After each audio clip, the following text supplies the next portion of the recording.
Party का दिन सुबह से ही सब अपने अपने कामों में लगे हुए होते हैं। आदित्य अपने दुश्मनों को मुंह के बल गिराने के बारे में सोच रहा होता है। वहीं महेश सबकी सुरक्षा के बारे में सोचकर एक एक बॉडीगार्ड को उनका काम अच्छे से समझा रहा होता है। दादाजी, दादी माँ, मिस्टर और मिस्टर बजाज गार्डन में बैठकर अपने पुराने दिनों को याद कर रहे होते हैं। तभी मिसेस बजाज उनसे अलग होकर थोड़ा दूर जाकर अपने पोते को फ़ोन करती है। वहीं सूरज कुछ रिंग आने के बाद फ़ोन पिक कर लेता है। तभी मिसेस बजाज थोड़ा गुस्सा और नाराज़गी के मिले-जुले भाव से बोली, कब तक आ रहे हैं आप? यहाँ हम आपको अपने साथ लेकर आए थे, ना कि इंडिया घूमने के लिए। आप इंडिया घूमने फिर कभी आ जाना, पर आप मुझे आज की पार्टी में ज़रूर चाहिए। सूरज अपनी दादी माँ की बात सुनकर मुस्कुराते हुए बोला, मेरी क्यूट सी दादी माँ, आप बिल्कुल चिंता मत करिए, मैं पार्टी में समय से आ जाऊँगा। मिसेस बजाज सूरज की बात सुनकर फ़ोन रख देती है और वापस उन सब के पास आकर बैठ जाती है। वहीं सूरज अपना फ़ोन रखने के बाद सचिन से बोला, यार दादी माँ ने पार्टी में आने के लिए फ़ोन किया है। सचिन मुस्कुराते हुए बोला, चलो डॉक्टर साहब, वहाँ चलकर आपके लिए कोई अच्छी सी लड़की वहीं देखेंगे। सचिन की बात सुनकर सूरज बात बदलते हुए बोला, ये सब छोड़ चल, जब पार्टी में जाना है तो कुछ अच्छे कपड़े ही ले लेते हैं। सचिन और सूरज वहाँ से अपने कपड़े लेकर पार्टी में आने की तैयारी करते हैं। वहीं अवनी एक बार फिर से सारी अरेंजमेंट देख रही होती है कि तभी उसका फ़ोन रिंग होता है। वो फ़ोन देख रही होती है, एक तरफ कोने में आ जाती है। अवनी फ़ोन पिक करके बोली, जल्दी बोलो जो बोलना है, तुम्हें तो पता है आज मैं कितनी बिज़ी हूँ। वो आदमी जल्दी से बोला, मैम आपका शिकार खुद ही आपके सामने आज शाम को आने वाला है। अवनी उस आदमी की बात सुनकर बोली, पता है, पर आज शिकार नहीं कर सकती, अभी उसको मिस्टर आदित्य ही अपने आप संभाल लेंगे। अवनी इतना बोलकर कुछ सोचने लगती है, फिर जल्दी से बोली, वैसे तुम्हें कुछ पता चला है मिस्टर आदित्य प्रताप के दुश्मनों के बारे में? वो आदमी अवनी की बात सुनकर बोला, मैम मुझे ज़्यादा तो नहीं पता, पर आज मिस्टर आदित्य प्रताप के दुश्मन ज़रूर उनकी पार्टी में आकर कुछ करने वाले हैं। अवनी उस आदमी की बात सुनकर परेशानी में आ जाती है और बिना कुछ बोले अपना फ़ोन रख देती है। वहीं निशी और संभव दोनों एक दूसरे के सामने बैठे कुछ सोच रहे होते हैं। निशी अपनी सोच में ही उलझी हुई होती है। संभव, हम दोनों कैसे इतनी बड़ी पार्टी में जा सकते हैं? मुझे तो अभी से डर लग रहा है। सब हम दोनों को इतने बड़े लोगों के बीच में देखकर तरह तरह की बातें करेंगे। संभव भी सोचते हुए बोला, मुझे किसी की सोच से कोई मतलब नहीं है, पर यह पार्टी जिनकी है उन्होंने हमें इनवाइट अवनी की वजह से ही किया है। मुझे समझ नहीं आ रहा हमें जाना चाहिए या नहीं।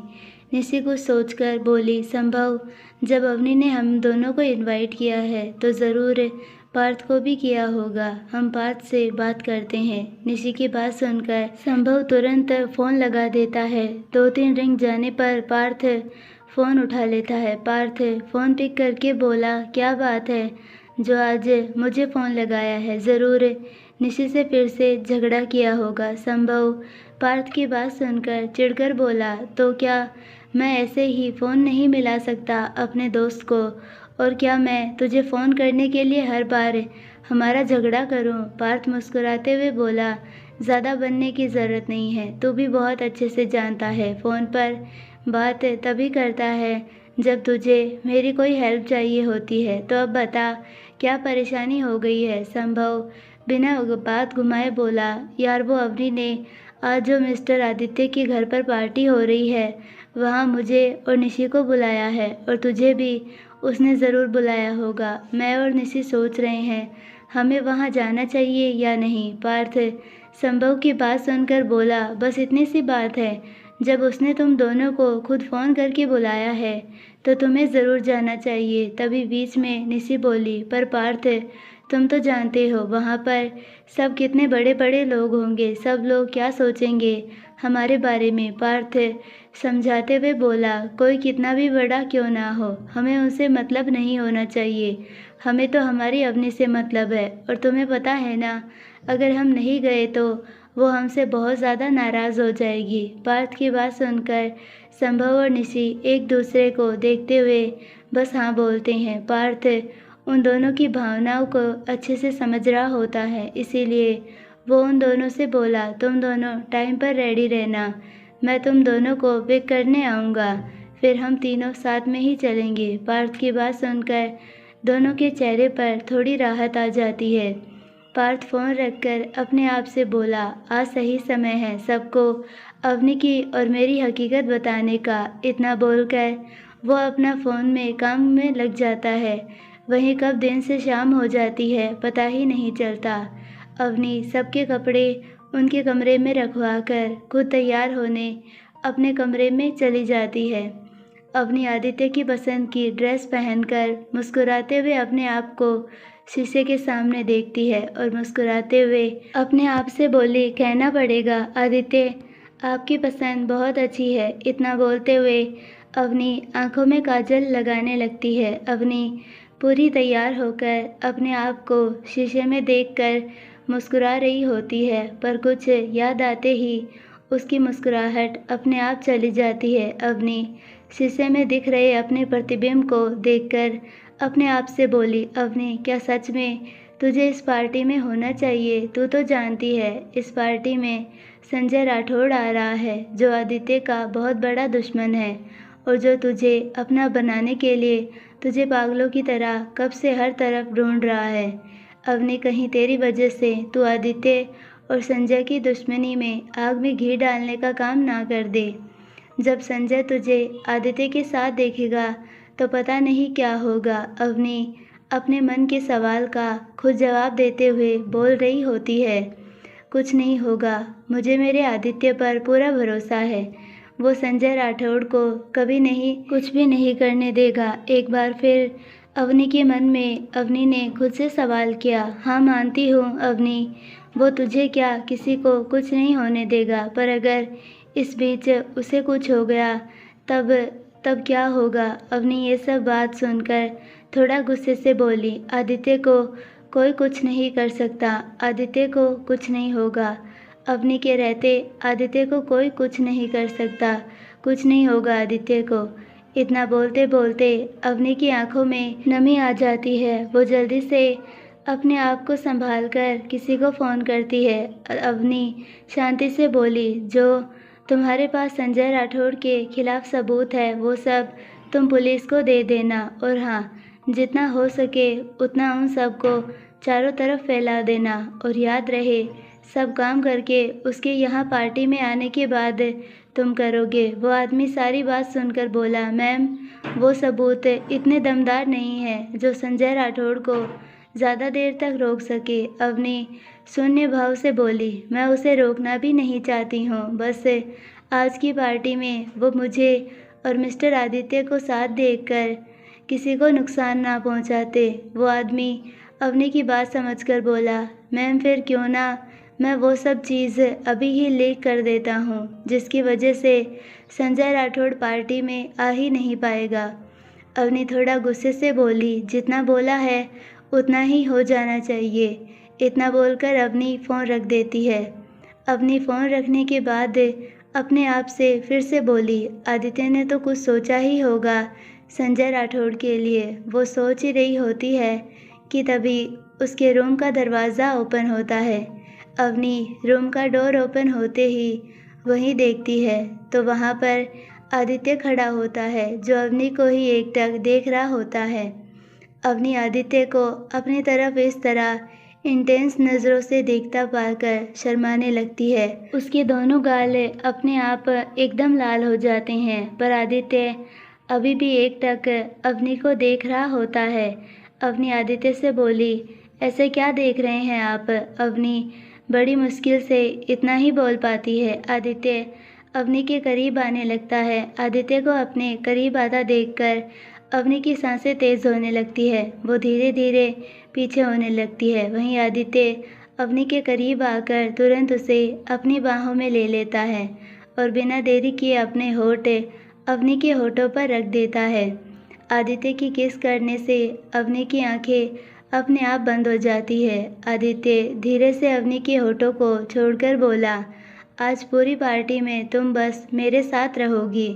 आदित्य के इस तरह हक से कहने से अवनी की आंखें अपने आप बड़ी बड़ी हो जाती है। अवनी अपनी बड़ी आंखों से बोली, वो क्यों? ये पार्टी तो दादाजी और दादी माँ की है ना, मैं उन दोनों के साथ ही रहूँगी। आदित्य अवनी की आंखों में देखकर बोला, अब तुम्हें सबसे तो छुपाकर नहीं रख सकता, पर तुम्हें सबके सामने अपने साथ अपने बेहद पास रख सकता हूँ, जिससे कोई भी तुम्हें नज़र उठाकर भी ना देख सके। अवनी आदित्य की बात समझने की कोशिश करते हुए बोली, और अगर मैं पार्टी में आपके पास आ ही ना पाऊँ तो? अवनी बोल ही रही होती है कि आदित्य अवनी की बात सुनकर चेहरे पर छोटी सी मुस्कान लाकर एक बार फिर अवनी के होठों को चूमने लगता है।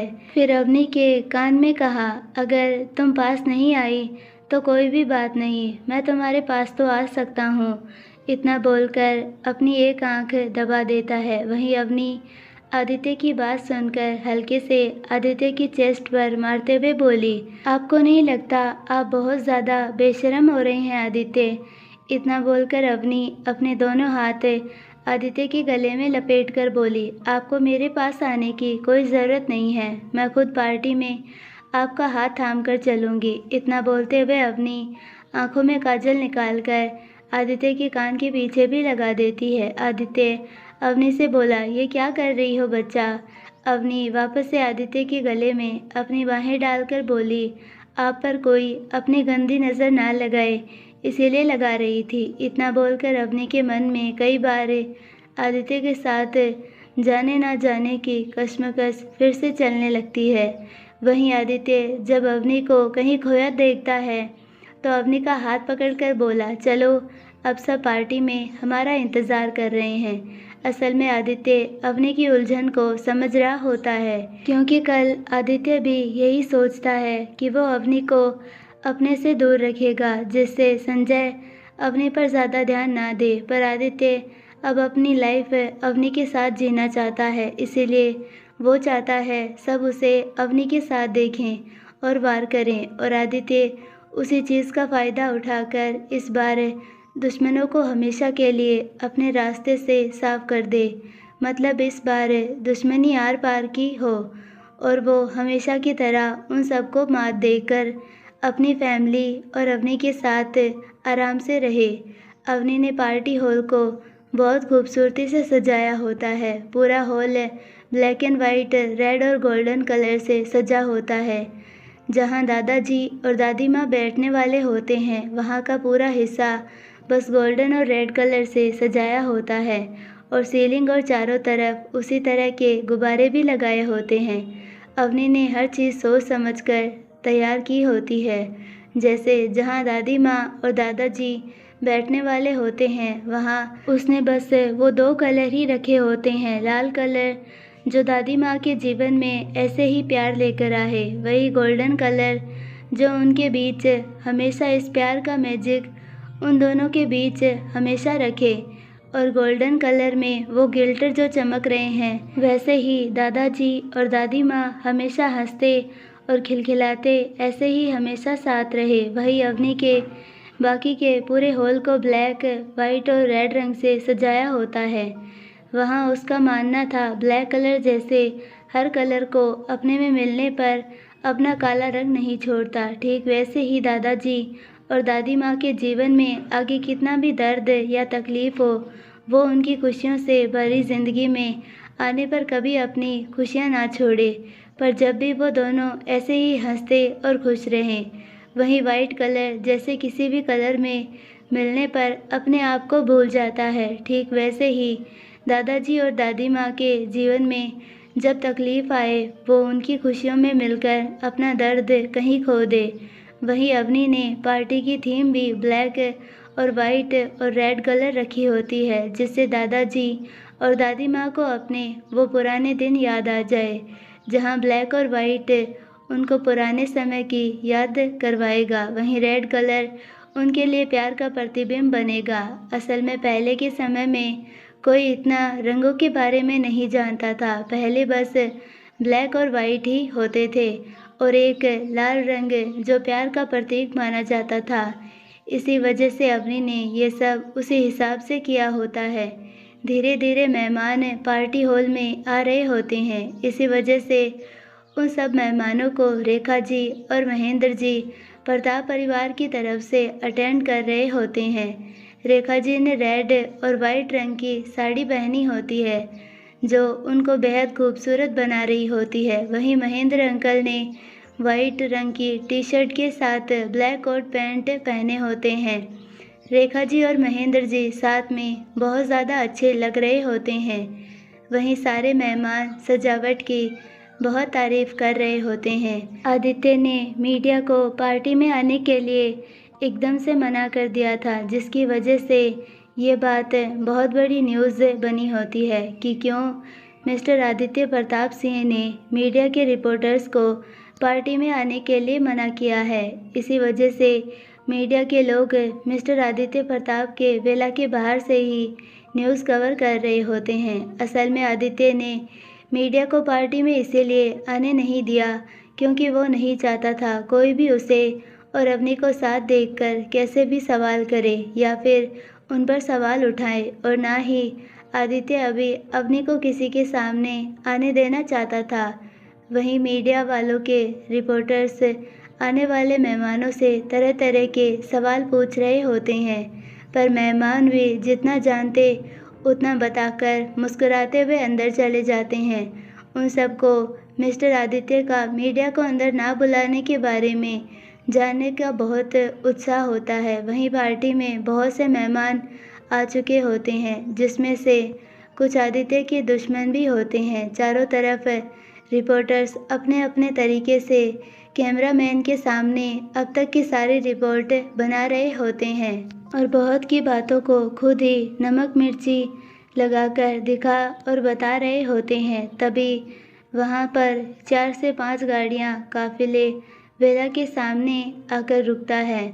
एक साथ इतनी गाड़ियों को वेला के सामने रुकता देखकर सारे रिपोर्टर्स की नज़र वहाँ पर चली जाती है और जैसे ही बीच वाली कार में से एक आदमी बेहद ही खूबसूरत लड़की को उतारकर अपने साथ बाहर लेकर आता है, सारे रिपोर्टर्स उनकी तरफ आकर उन्हें घेर लेते हैं। असल में कार में से उतरने वाले संजय राठौड़ और केटी होते हैं। संजय राठौड़ जाना माना टॉप बिजनेसमैन जो आदित्य का सबसे बड़ा दुश्मन होता है। वहीं केटी जिसने कुछ दिन पहले ही अपना नाम टॉप मॉडल के तौर पर बनाया होता है। केटी का ऐसे टॉप मॉडल के रूप में अचानक सामने आने पर मीडिया में कई बार ऐसे सवाल उठे थे। कुछ का कहना था कि मिस केटी टॉप पर पहुंचने के लिए बहुत लोगों के साथ हम बिस्तर हो चुकी है और बहुत लोगों को अपनी खूबसूरती के जाल में फंसाकर यहाँ तक पहुँची है।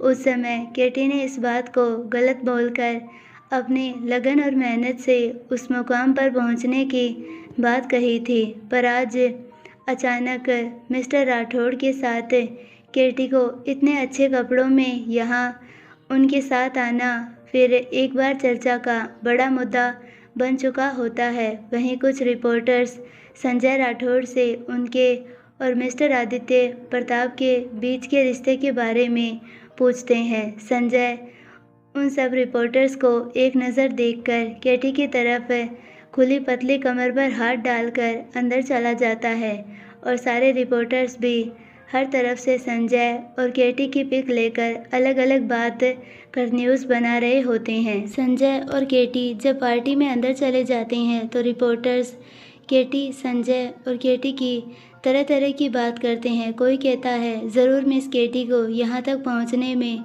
मिस्टर संजय ने उनकी मदद की है, तो कोई कहता है ज़रूर मिस केटी अपने आप को टॉप 1 मॉडल बनाने के लिए मिस्टर संजय राठौड़ के साथ जुड़ी है, या फिर संजय राठौड़ मिस केटी पर अपना दिल लगा बैठे हैं। इस तरह से मीडिया में नमक मिर्ची लगाकर ये न्यूज़ बताई जा रही है जो सही ना होकर भी एकदम सही होती है। वहीं जब संजय और केटी अंदर आते हैं तभी बहुत से लोग संजय के पास बातचीत करने के लिए आ रहे होते हैं। असल में ऐसी पार्टियों में लोग कनेक्शन बनाने ही आया करते हैं, तो यहाँ भी लोग अपनी कंपनी को और ऊंचाई पर पहुँचने के लिए नए नए कनेक्शन ही बना रहे होते हैं। संजय राठौड़ उन सबको वहाँ छोड़कर केटी को अपने साथ एक तरफ ले जाता है, जहाँ ब्रांड एंड और तरह तरह की अल्कोहल, शराब, वाइन आदि होती है। अभी संजय और केटी को वहाँ बैठे 2 सेकंड भी नहीं हुए होंगे कि कुछ लोग और वहाँ आकर बैठ जाते हैं। संजय उन सबको वहाँ देखकर ड्रिंक करते हुए बोला, पता चला है किस वजह से आदित्य ने मीडिया को अंदर आने नहीं दिया। उन सब आदमियों में से एक आदमी बोला, नहीं, मैंने तो आपको पहले ही बताया था, मिस्टर आदित्य फैमिली फंक्शन में नहीं चाहते कोई मीडिया वाला आकर उनसे तरह तरह के सवाल करें। संजय राठौड़ उस आदमी की बात सुनकर अपनी पकड़ ग्लास पर कसकर अपने आप से बोला, पता नहीं किसने इस पागल को इतना बड़ा बिजनेसमैन बना दिया। अगर आदित्य को अपना फंक्शन शांति से मनाना होता तो वो हम सबको यहाँ क्यों बुलाता?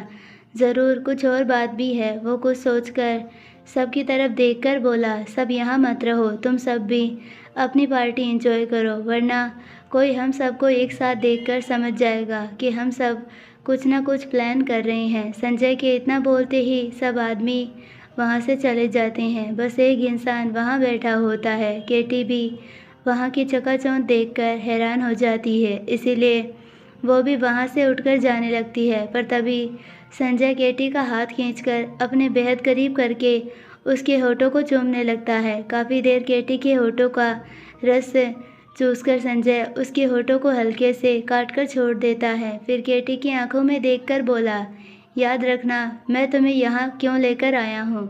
अगर मेरे प्लान में तुमने कुछ भी गड़बड़ की तो तुम्हें कुचलने में मुझे ज़रा सा भी समय नहीं लगेगा।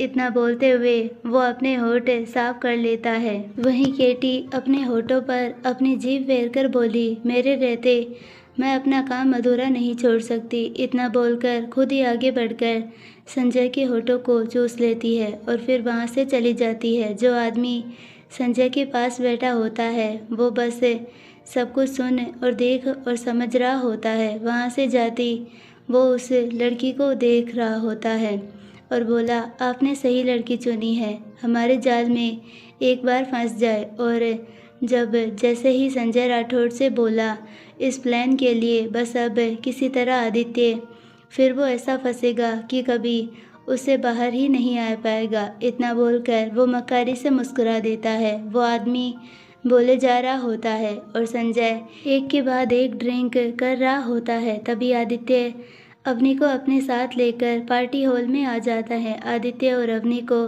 साथ हॉल में आता देखकर सबकी आंखों में हैरानी साफ दिख रही होती है, क्योंकि मिस्टर आदित्य प्रताप सिंह किसी लड़की के साथ पार्टी में है, जहां अवनी वाइट गाउन में और चेहरे पर मुस्कुराहट लिए किसी स्नो परी की तरह लग रही होती है। वहीं आदित्य ब्लैक टैक्सीडो में एकदम हैंडसम लग रहा होता है, पर उसके चेहरे पर सुनने वाले भाव उसे किसी नर्क का राजा बना रहे होते हैं। वो अपनी एक पैनी नज़र सब तरफ देखते हुए अच्छे से हर एक को देखता है। सब उस लड़की को मिस्टर आदित्य प्रताप सिंह के साथ देखकर हैरान होते हैं, क्योंकि मिस्टर आदित्य प्रताप सिंह ने अपना ऑरा ही ऐसा बनाया था कि किसी को उम्मीद ही नहीं थी कि कोई लड़की उनके करीब होगी।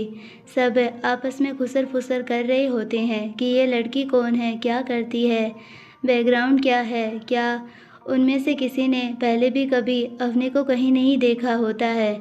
कोई कुछ भी कह रहा हो, पर सब ये बात भी मान रहे होते हैं कि मिस्टर आदित्य प्रताप सिंह और उनके साथ वो लड़की दोनों साथ में ऐसे लग रहे होते हैं जैसे दोनों एक दूसरे के लिए ही बने हैं। तभी संजय के साथ बैठा आदमी आदित्य और अवनी को साथ देखकर बोला, अब लगता नहीं है हमारा प्लान काम करेगा। उस आदमी की बात सुनकर संजय शराब पीते हुए बोला, ये प्लान कोई ख़राब नहीं कर सकता और इस मौके से अच्छा और कोई मौका नहीं मिलेगा इस आदमी को पूरे देश के सामने बदनाम करने का। वो आदमी अभी भी आदित्य और अवनी को साथ देखकर बोलने लगता है, हमारी छानबीन अधूरी थी, अब हम इस पार्टी में कुछ नहीं कर सकते। उस आदमी की बात सुनकर संजय गुस्से से उसके गले को दबाकर बोला, वाल्या अपना मुंह बंद रख, वो बोल ही रहा होता है कि उसके आसपास वाले सब आदित्य के साथ आई लड़की की खूबसूरती की भर भर के तारीफ कर रहे होते हैं, जिसे सुनकर वो खुद ही अपना हाथ वाल्या के गले पर से हटाकर आदित्य और अवनी की तरफ पलट जाता है। असल में संजय राठौड़ और आदित्य के कुछ दुश्मनों ने मिलकर किसी लड़की को आदित्य के साथ गंदी गंदी फ़ोटो खिंचवाने के लिए प्लान किया था, जिससे वो पार्टी में आदित्य को किसी तरह हैवी डोज में ड्रग्स दे दे और वो लड़की इसी बात का फ़ायदा उठाकर अपना काम भी कर दे, जिससे वो आदित्य की इमेज पूरे देश के सामने ख़राब कर दे और आदित्य जितना अपने आप को सही साबित करने के लिए कुछ भी करता, तब तक ये सब उसे पूरी तरह से सबकी नज़रों में गिरा देता, उस लड़की का मर्डर करके, जिसकी वजह से आदित्य इन सब में बुरी तरह से उलझे रहे और वो सब उसे कंपनी में भी मात दे दे। असल में ये प्लान करने का मकसद इसीलिए बना क्योंकि आदित्य ने वेला के अंदर मीडिया रिपोर्टर्स को आने ही नहीं दिया था। अब जो बात अंदर फैलेगी उसे मीडिया अपने हिसाब से मिर्ची और नमक लगाकर पूरे देश को परोसेंगे और उसकी बात का फ़ायदा संजय और बाकी दुश्मन भी उठाएंगे। पर आदित्य ने तो उन सबके सामने आकर ही उन सबको एक साथ मुंह के बल गिरा दिया था।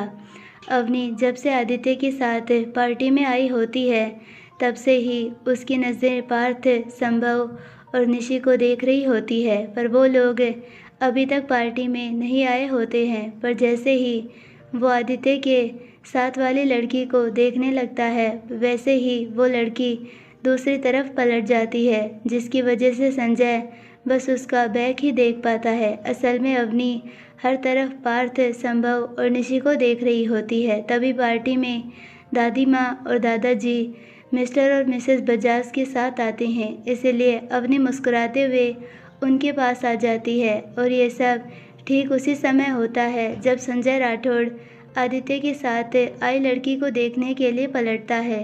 संजय राठौड़ अवनी को पीछे से घूर रहा होता है और उसकी ये हरकत आदित्य की नज़रों से नहीं बच पाती है। अवनी को इस तरह घूरने से आदित्य ये तो समझ जाता है कि अभी तक संजय ने अवनी का चेहरा नहीं देखा, पर आदित्य की आंखों में संजय का अवनी को ऐसे घूरकर देखना अंदर तक गुस्से से जला रहा होता है। आदित्य अवनी के और थोड़ा करीब आकर अपना हाथ उसकी कमर पर रख लेता है। आदित्य के हाथ कमर पर रखते ही अवनी पहले अपने कमर पर रखा हाथ देखती है, फिर आदित्य की तरफ देखकर अपनी आईब्रो उचकाकर आदित्य की तरफ देखती है, जैसे पूछ रही हो ये सब क्या है, क्यों आपने अपना हाथ रखा है, वो भी सबके सामने। आदित्य अवनी का सवाल समझ जाता है, उसके चेहरे पर एक छोटी सी मुस्कान खिल जाती है। वो अवनी की कमर को थोड़ा कसकर अपने करीब करके उचकाकर सामने देखने लगता है, जैसे कह रहा हो क्या मैंने किया। अवनी आदित्य की हरकत देखकर मुंह बनाकर दादाजी और दादी माँ की तरफ देखने लगती है। वहीं संजय गुस्से से बस आदित्य को ही घूर रहा होता है। संजय को इस तरह गुस्से से आदित्य को देखता पाकर वाल्या संजय से बोला, क्या आप जानते हैं उस लड़की को जो मिस्टर प्रताप के साथ है? संजय गुस्से से बोला, वो लड़की जो भी हो, उसे नहीं पता उसने आदित्य के साथ आने में कितनी बड़ी गलती कर दी है।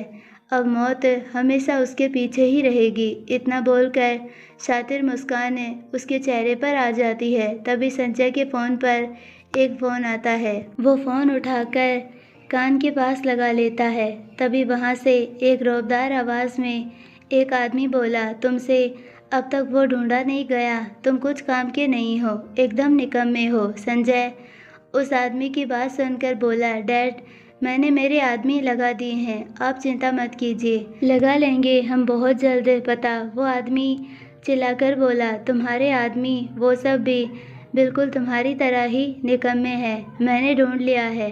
अब तुमसे बस इतनी उम्मीद है कि तुम आगे का काम तुरंत करोगे और अपने पिता का बदला लेकर मेरी छाती चौड़ी करोगे। संजय कुछ नहीं बोलता, पर उसका चेहरा गुस्से से तिलमिला रहा होता है, जैसे अगर कोई उसके सामने भी आया वैसे ही वो उसे मार डालेगा। संजय के पिता मिस्टर राठौड़ तुम जिस लड़की के पीछे पागलों की तरह पड़े हो वो ही मालकिन है उस कंपनी की। अपने पापा की बात सुनकर एक पल के लिए संजय हैरान रह जाता है, क्योंकि उसने जब पहली बार अवनी को देखा होता है, जिस घर पर रिश्ता लेकर गया होता है, कोई कह नहीं सकता कि वो मल्होत्रा ग्रुप्स के ओनर का घर है। इस वजह से संजय को हैरानी हो रही होती है। वो मिस्टर राठौड़ से बोला, डैड, पर कंपनी को अभी कोई और चला रहा है और वो पार्थ मल्होत्रा है। असल में अपने पापा को बदलने के लिए संजय पहले से ही मल्होत्रा कंपनी पर अपनी नज़र बनाए बैठा होता है। उसे इतना तो पता होता है कि कंपनी के 50% शेयर्स किसी और के पास है, पर वो किसके पास है वो किसी को नहीं पता होता। इसी वजह से संजय राठौड़ अभी भी शांत बैठा होता है। मिस्टर राठौड़ थोड़ा चिढ़कर बोले, जिस लड़की को तुम ढूंढ रहे हो वो लड़की ही उसकी बेटी है जो एक्सीडेंट में औरत मरी थी। अपने पापा की बात सुनकर संजय को कुछ भी अच्छे से समझ नहीं आता, पर उसके मन में अभी भी एक सवाल आ रहा होता है कि कैसे उसके पिता ये सब जानते हैं कि वो किसी लड़की को ढूंढ रहा है और उनको कैसे पता वो लड़की ही उस औरत की बेटी है। वो इस बारे में दिमाग में थोड़ा जोर डालता है, फिर चेहरे पर मुस्कुराहट लाकर बोला, डैड, ये बात आपको आपके असिस्टेंट ने बताई है ना? असल में जब से संजय राठौड़ हर चीज़ संभालने लगा होता है, तब से मिस्टर राठौड़ ही अपने असिस्टेंट को कुछ दिन संजय का असिस्टेंट बनने का आदेश देते हैं, क्योंकि कई बार अपनी सोच समझने से ज़्यादा उम्र और सीख का तजुर्बा बड़ा होता है फैसला लेने में। इसी वजह से मिस्टर राठौड़ ने अपने असिस्टेंट को संजय का असिस्टेंट बनाया होता है। और जब संजय अवनी को पहली बार देखने पर उसका दीवाना होकर उसका हाथ मांगने उसके घर जाता है, तभी वो असिस्टेंट मीरा जी की तस्वीर वहाँ देख लेता है। तब भी वो बहुत ज़्यादा हैरान हो जाता है, पर पूरा सच जानने के लिए वो इन सब के बारे में अच्छे से जांच पड़ताल करवाता है।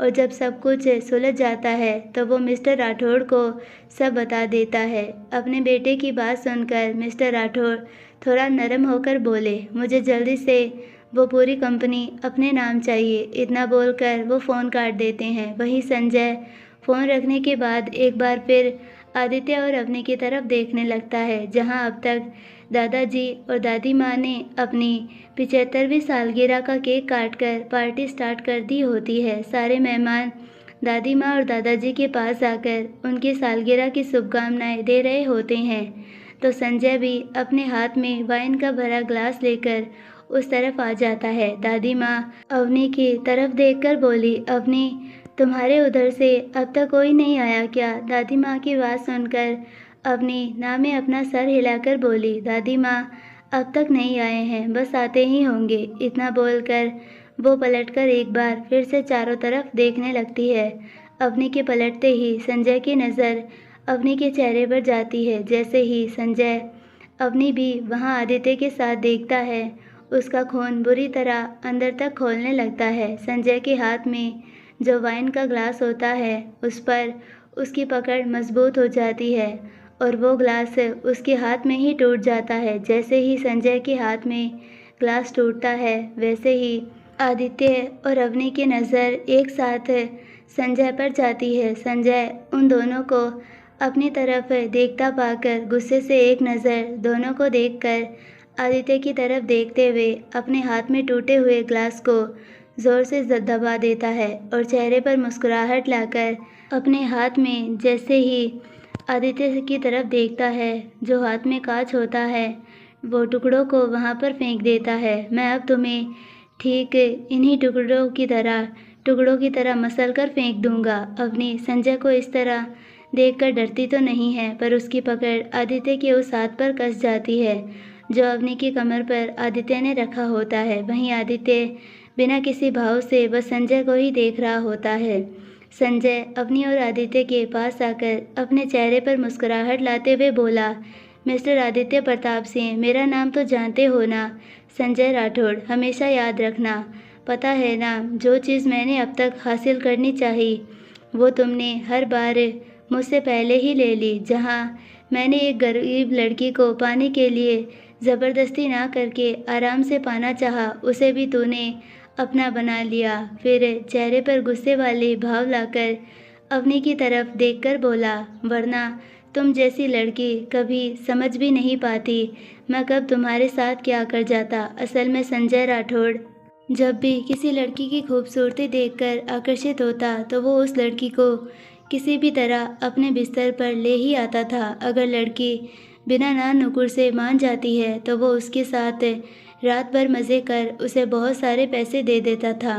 पर जब भी कभी कोई लड़की उसके साथ हम बिस्तर होने के लिए मना करती तो वो उनको ऐसे इंजेक्शन का हेवी डोज देता जिसमें ड्रग्स की मात्रा बहुत ज़्यादा होती। साथ में एक ऐसा केमिकल भी होता है जो अगले 12 घंटे में किसी भी इंसान के आधे शरीर को पैरालाइज कर देता है, जिससे वो लड़की कभी भी आगे चलकर उसके लिए कोई भी तकलीफ़ खड़ी ना कर सके। वैसे अब तुमसे भी बदला लेना है। हमेशा अपनी मॉम की याद रखना, जो शायद किसी एक्सीडेंट की वजह से हुआ था। इतना बोलकर संजय मुस्कुरा देता है। वहीं अवनी संजय की बात सुनकर अंदर तक हिल जाती है, पर चेहरे पर कोई भाव नहीं आने देती। वहीं आदित्य भी हैरान होता है संजय की बात सुनकर, पर वो भी अपने चेहरे पर कोई भाव नहीं आने देता है। पर उसकी पकड़ अवनी पर कस जाती है। संजय दोनों के चेहरे पर कोई भाव ना देखकर अपने आप से बोला, कोई बात नहीं, बहुत जल्द अब इतना बड़ा झटका दूंगा जो तुम्हारे भाव भी उसे संभाल नहीं पाएंगे। वही संजय ने आदित्य की तरफ देखकर बोला, तुमने हर बार की तरह इस बार भी मेरी चीज़ को मुझसे पहले हासिल कर लिया, पर याद रखना इस बार जो होगा वो सब तुम्हारी वजह से होगा। अब इस लड़की को मुझसे कोई नहीं बचा सकता, तुम भी नहीं। इतना बोलकर चुप होकर आदित्य के रिएक्शन देखने का इंतज़ार करता है। संजय की बात सुनकर आदित्य को गुस्सा तो बहुत आता है, पर आसपास चल रही पार्टी का सोचकर बस अपनी मुट्ठी कसकर बोला, किसके साथ क्या होता है वो समय बताएगा। इतना बोलकर संजय को घूरने लगता है। वहीं अपनी संजय की पहली बात को अपने में ही दोहराए हुए बोली, मम्मा वो एक्सीडेंट, मम्मा वो सब में इतना डूबी होती है कि वो संजय और आदित्य की बात पर बिल्कुल ध्यान नहीं देती।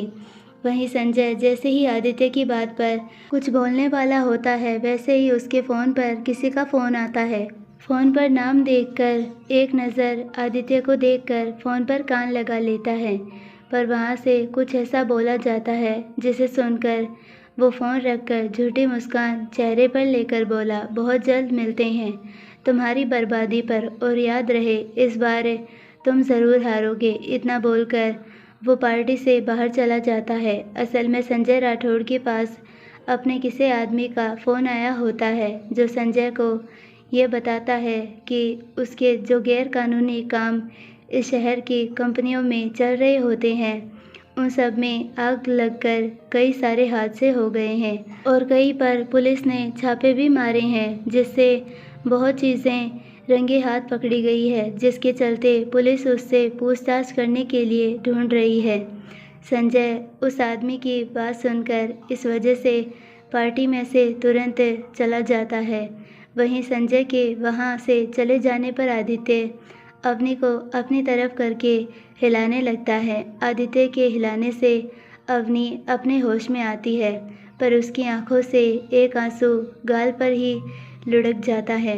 वो जल्दी से अपना आंसू पोंछकर वहाँ से कहीं जाकर ज़ोर ज़ोर से चिल्लाने और अपना दर्द बाहर निकालने की कोशिश करती है। वहाँ से जाने के लिए आदित्य को नज़रअंदाज कर वहाँ से चली जाती है। उसके दिमाग में अभी भी वो सब बातें किसी तेजाब की तरह लग रही होती है। इसी बीच वो सामने से आ रहे एक इंसान से, एक अनजाने आदमी से टकरा जाती है, और वो टकराने वाला इंसान कोई और नहीं डॉक्टर सूरज बजाज ही होता है। आई होप आपको ये स्टोरी पसंद आई होगी। अगर पसंद आई है तो प्लीज़ वीडियो को लाइक, शेयर और चैनल को सब्सक्राइब ज़रूर कीजिए और बेल आइकन नोटिफिकेशन को ऑल पर सेलेक्ट कर दीजिए ताकि हमारी सारी वीडियोस की नोटिफिकेशंस आपको मिलती रहे। मिलते हैं नेक्स्ट पार्ट में, तब तक के लिए बाय। और अगर आप हमारे चैनल पर नए हो तो प्लीज़ हमारे चैनल को सब्सक्राइब ज़रूर कीजिए।